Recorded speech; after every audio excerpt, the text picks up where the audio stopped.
একটা ছোট্ট গ্রামে রাফি নামে এক ছেলে থাকত। সে খুব বুদ্ধিমান ছিল। কিন্তু একটু পরীক্ষা শুরু হলো। রাফি পড়েনি, তাই সে সুমনের খাতা দেখে নকল করার চেষ্টা। শিক্ষক সব দেখে ফেললেন। পরীক্ষা শেষে শিক্ষক রাফিকে আলাদা করে ডাকলেন। তুমি বুদ্ধিমান ছেলে, কিন্তু নকল করে জিতলে সেটা আসল জয় না। রাফি লজ্জা পেল। সে বুঝতে পারল সে ভুল করেছে।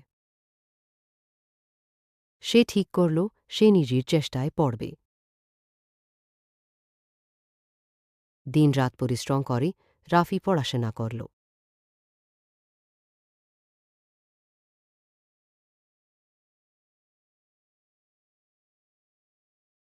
পরীক্ষার দিন সে আত্মবিশ্বাস নিয়ে পরীক্ষা দিল।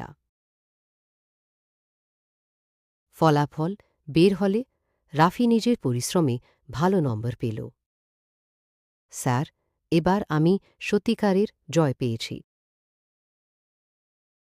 এই জয় সবচেয়ে বড় জয়।